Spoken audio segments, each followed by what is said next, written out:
ঢালিউডের জনপ্রিয় চিত্রনায়িকা সাদিকা পারভিন পপি স্বামী সন্তান নিয়ে প্রকাশ্যে এসেছেন। দীর্ঘদিন ধরেই মিডিয়ায় অনুপস্থিত ও আড়ালে থাকা অভিনেত্রীর বিরুদ্ধে থানায় জিডি হলে প্রকাশ্যে আসে তার বিয়ে ও সন্তানের খবর। সম্পত্তি নিয়ে বিবাদের জেরে গত সোমবার খুলনার সোনাডাঙ্গা থানায় জিডি করেন অভিনেত্রীর বোন ফিরোজা পারভিন।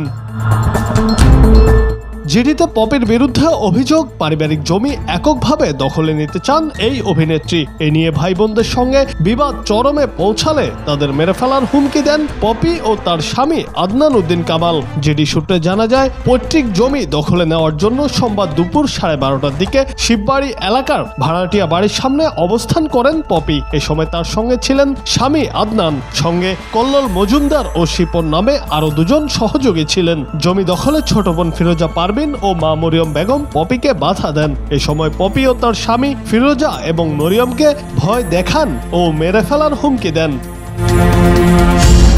জিডির এই খবর ছড়িয়ে পড়তেই সংবাদ মাধ্যমে আসে অভিনেত্রীর স্বামী ও সন্তানের ছবি। ছবিতে দেখা যায় ছেলের জন্মদিনে কেক কাটার মুহূর্তে দুপাশে দাঁড়িয়ে রয়েছেন আদনান ও পপি। খোঁজ নিয়ে জানা যায়, দীর্ঘ 6 বছরেরও বেশি সময় হলো জাহাজ ব্যবসায়ী আদনান উদ্দিন কামালকে বিয়ে করেছেন এই অভিনেত্রী। তাদের সংসারে 4 বছরের একটি পুত্র সন্তানও রয়েছে।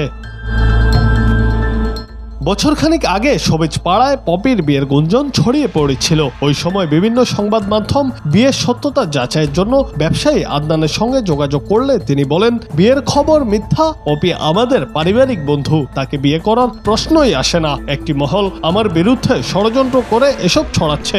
এই বিষয়ে চিত্রনায়িকা পপির সাথে যোগাযোগের চেষ্টা করা হলেও কোনো সাড়া মেলেনি।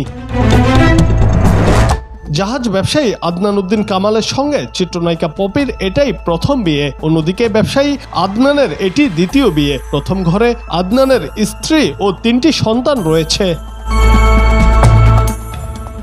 জুনায়েদ আহমেদ, বাংলা টিভি।